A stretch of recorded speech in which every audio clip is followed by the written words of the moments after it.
হযরত মুসা আলাইহিস সালাম একদিন তার কওমের লোকদেরকে বক্তব্যের মাধ্যমে বললেন যে এ আমার কওমের লোকেরা, বর্তমান সময়ে আমার চাইতে আমার এই এলাকাতে বড় বুজুর্গ জাননেওয়ালা আর কেউ নাই।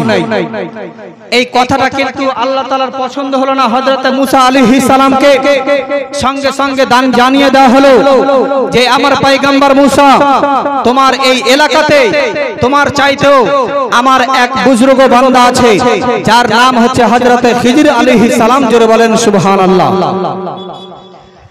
হযরত মুসা আলাইহিস সালাম তখন আল্লাহ রাব্বুল আলামিনের কাছে ফরিয়াদ করতে লাগলেন, রাব্বুল আলামিন, আমি সেই তোমার পয়গম্বর খিজির আলাইহিস সালামের সন্ধান আমি কি করে পাবো গো আল্লাহ? আমার আল্লাহ পাক হযরতে মুসা আলাইহিস সালামকে জানিয়ে দিলেন, আরে আমার পয়গম্বর মুসা, তুমি যদি আমার পয়গম্বর খিজির আলাইহিস সালামের সন্ধান যদি পেতে যাও, তাহলে এই সোজা রাস্তা ধরে চলে যাও। যেতে যেতে দেখবে নদীর তীরে, নদীর একটা জায়গাতে, শুকনো জায়গাতে আমার পয়গম্বর হযরতে খিজির আলাইহিস সালাম আমার জিকির আজকার করবে, নামাজ পড়বে, সেটাই হবে আমার বান্দা খিজির আলাইহিস সালাম। জোরে বলেন সুবহানাল্লাহ। আমার বাবারা, হযরতে মুসা আলাইহিস সালাম তার একজন সঙ্গীকে নিয়ে রাস্তা ধরে আপনার যেতে লাগলেন।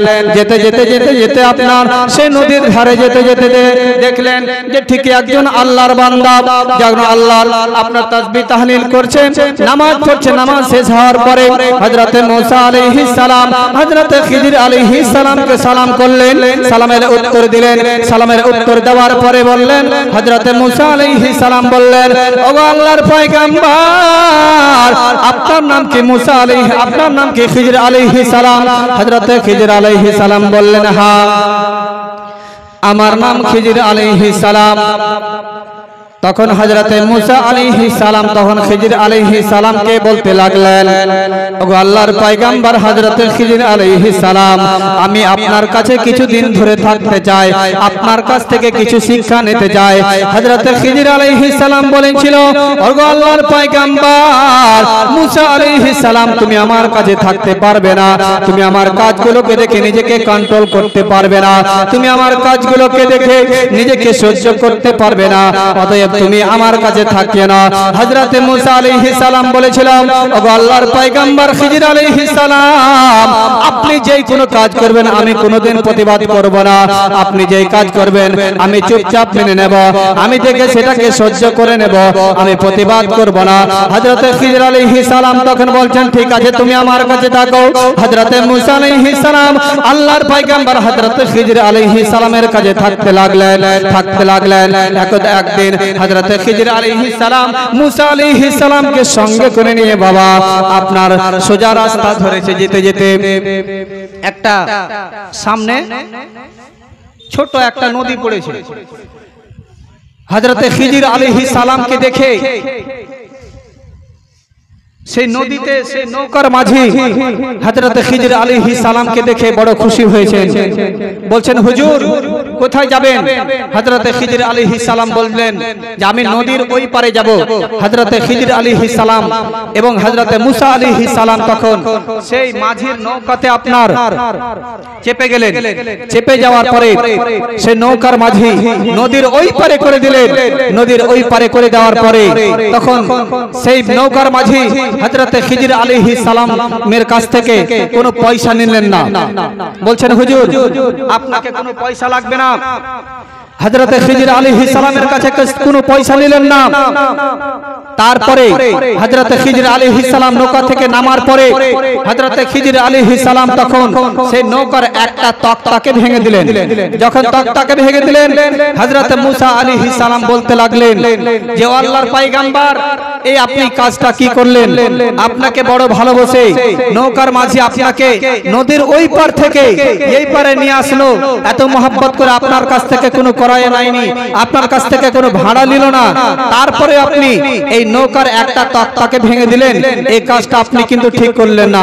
হযরতে খিজির আলাইহিস সালাম তখন বললেন, এই মুসা আলাইহিস সালাম, আমি তোমাকে প্রথমেই বলেছিলাম যে তুমি আমার কাজ দেখে নিজেকে কন্ট্রোল করতে পারবে না, তুমি আমার কাজ দেখে নিজেকে সহ্য করতে পারবে না, এই জন্য তোমাকে আমার সঙ্গে আর থাকতে হবে না।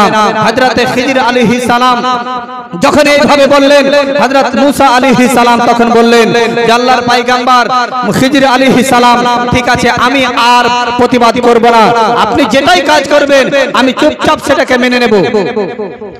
বলছে ঠিক আছে তাহলে চলো। হযরত খিজির আলাইহিস সালাম হযরত মুসা আলাইহিস সালামকে সঙ্গে করে নিয়ে আপনার সামনের দিকে বাবা যেতে লেগেছে। যেতে যেতে যেতে এক জায়গাতে দেখেন কয়েকটা বাচ্চা খেলাধুলা করছে, তার মধ্যে একটা খুব সুন্দর একটা বাচ্চা। হযরতে খিজির আলাইহিস সালাম সেই বাচ্চাটাকে ধরে তার গলাটাকে ধরে মুচড়ে তাকে হত্যা করলেন, তাকে মেরে ফেলে দিলেন। হযরতে মুসা আলাইহিস সালাম তখন সঙ্গে সঙ্গে বলে ফেললেন, ও আল্লাহর পয়গম্বর খিজির আলাইহিস সালাম, এই কাজটা আপনি কি করলেন? একটা মাসুম বাচ্চা, যে ছেলেটার এখনো আপনার বোঝার ক্ষমতা হয়নি, যে ছেলেটার এখনো সম্পূর্ণ জ্ঞান হয়নি, এই ছেলেটাকে আপনি বিনা কারণে বিনা দোষে আপনি হত্যা কেন করে দিলেন? এই কাজটা তো আপনি ভালো করলেন না। এই ছেলেটা খেলাধুলা করছিল, আল্লাহর পয়গম্বর হযরতে খিজির আলাইহিস সালাম বলেছিল, ওগো আল্লাহর পয়গম্বর মুসা আলাইহিস সালাম, আমি তোমাকে আগেই বলেছিলাম তুমি আমার কাজ দেখে নিজেকে সহ্য করতে পারবে না। এবার হযরতে মুসা আলাইহিস সালামকে বললেন, ওগো মুসা আলাইহিস সালাম, তুমি তোমার রাস্তায় চলে যাও, আমি আমার রাস্তায় চলে যাই। এবার তখন মুসা আলাইহিস সালাম বলেছিল, ওগো আল্লাহর পয়গম্বর খিজির আলাইহিস সালাম, আমি আর মুখ খুলব না, আমি আর কোনো কথা বলবো না, আমি আর প্রতিবাদ করব না, ঠিক আছে আপনি যেটা কাজ করবেন আমি চুপচাপ সেটাকে গ্রহণ করে নেব। জোরে বলেন সুবহানাল্লাহ। আমার বাবারা, হযরতে খিজির আলাইহিস সালাম এবার মুসা আলাইহিস সালামকে সঙ্গে করে নিয়ে সামনের দিকে যেতে লাগলেন। যেতে যেতে যেতে যেতে একটা গ্রামের মধ্যে প্রবেশ করল। যখন গ্রামের মধ্যে হযরতে মুসা আলাইহিস সালাম এবং খিজির আলাইহিস সালাম সেই গ্রামের মধ্যে প্রবেশ করলেন, গ্রামের মধ্যে প্রবেশ করার পরে সেই গ্রামের মানুষ হযরতে খিজির আলাইহিস সালামকে আপনার এক গ্লাস পানি খেতে দিল না, হযরত খিজির আলাইহিস সালামকে আপনার বসতেও দিল না, হযরতে খিজির আলাইহিস সালামের সঙ্গে দুটো ভালো করে কথাও বলল না, কোনো মেহমানদারি করল না, ভালো করে তার সঙ্গে কথাও বলল না। তারপরেও সেই গ্রামের মধ্যে একটা অল আপনার বাঁকা হয়ে গেছে। হযরতে খিজির আলাইহিস সালাম সঙ্গে সঙ্গে সেই অলটার মেরামত করে দিলেন, ঠিক করে দিলেন। সেই অলটাকে আপনার ঠিক করে দেওয়ার পরে যখন হযরতে মুসা আলাইহিস সালাম এই দৃশ্যটা দেখতে পেলেন, হযরত মুসা আলাইহিস সালাম সঙ্গে সঙ্গে বলে ফেললেন, ওগো আল্লাহর পয়গম্বর, আপনার কোন কাজ আমি কিছুই বুঝতে পারি না, সবগুলো কাজ আমাকে উল্টা মনে হচ্ছে। ওগো আল্লাহর পয়গম্বর হযরতে খিজির আলাইহিস সালাম, আপনি এই গ্রামের মধ্যে প্রবেশ করলেন, প্রবেশ করার পরে এই গ্রামের মানুষ আপনার সঙ্গে দুটো ভালো করে কথা বলে নাই, আপনাকে এই গ্রামের মানুষ এক প্লেট ভাত খেতে দেয় নাই, আপনাকে চা নাস্তাও করায় নাই, আপনাকে আপনার সঙ্গে দুটো ভালো করে কথাও বললেন না। তারপরে আপনি এই গ্রামের এই অলটা পড়ে যাচ্ছিল, দেওয়ালটা পড়ে যাচ্ছিল, এই ওয়ালটার আপনি কেন মেরামত করে দিলেন, ভালো করে দিলেন? হযরতে খিজির আলাইহিস সালাম বলেছিল, ওগো আল্লাহর পয়গম্বর, ওগো মুসা আলাইহিস সালাম, তোমাকে আগে আমি বলেছিলাম তুমি আমার কাজ দেখে নিজেকে কন্ট্রোল করতে পারবে না, আমার কাজ তোমাকে সবগুলো দেখে তোমাকে উল্টা পাল্টা মনে হবে, ঠিক আছে মুসা আলাইহিস সালাম তুমি আর আমার সঙ্গে থাকিও না। কিন্তু মুসা আলাইহিস সালাম শোনো, তাহলে শোনো, আমি সর্বপ্রথমে দেখতে পেয়েছিলে যে আমি নৌকাতে চাপার পরে সে নৌকার মাঝে আমাকে দেখে আমার কাছ থেকে কোনো ক্রয় নাই, আমার কাছ থেকে কোনো ভাড়া নাই। ওগো মুসা আলাইহিস সালাম, তারপর আমি নদীর ওই পারে যাওয়ার পরে আমি নৌকার একটা তক্তাকে ভেঙে সেই নৌকাটাকে আমি কমজোর করে দিয়েছিলাম, সেই নৌকাটাকে আমি আয়বদার করে দিয়েছিলাম।